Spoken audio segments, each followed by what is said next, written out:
It is my pleasure and privilege to present the illustrious candidates before you and await your pleasure to proceed with the ceremony and ritual attendant to their admission to the Order of the Knights of Rizal.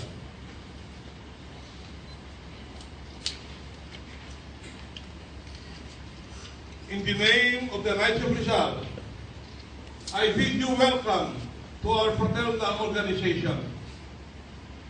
You have been deprived temporarily of the light to symbolize the political darkness in which our people lived and suffered at the time of Dr. Jose Rizal was forcibly marched to the field of Bagumbayan, where he was shot and killed on the fateful morning of December 30, 1896.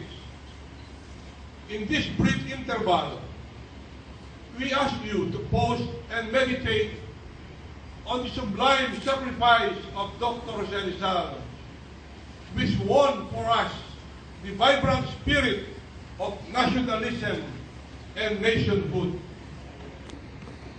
We trust you will always be reminded of the need and the duty to keep alive in our minds and in our hearts the virtues and teachings of Rizal. Our rules prescribe that you give testimony of your intentions in seeking admission to our ranks, of your character and of your moral conduct, and to your willingness to accept the strict discipline and knighthood.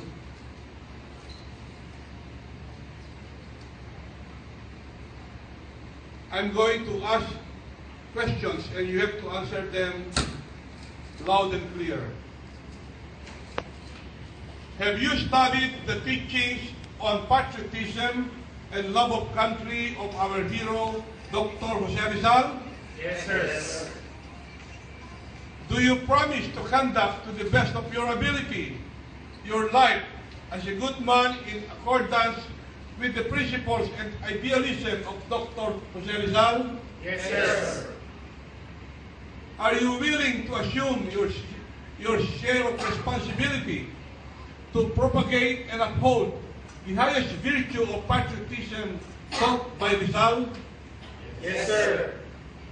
Do you pledge to abide willingly with the rules and regulations of the Knights of Rizal and with the orders of the Supreme Council and its duly constituted officers? Yes, sir.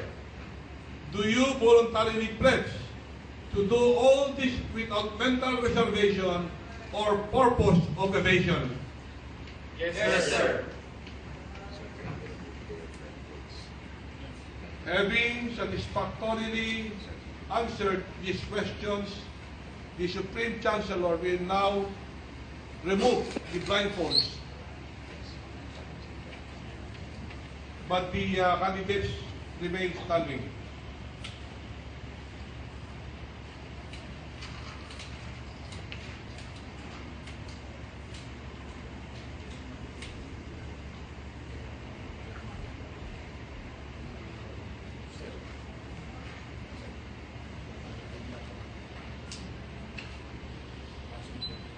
May I ask the chairman of the lower prefectural tribunal if the candidates before us have been interviewed as required by our bylaws, and may we hear its recommendation.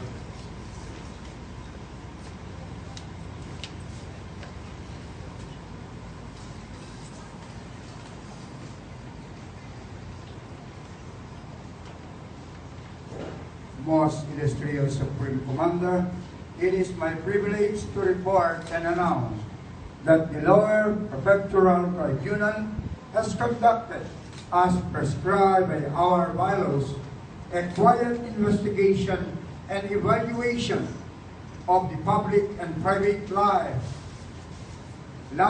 of the candidates, and has found them meritorious and acceptable. By virtue, therefore, of, among other things, their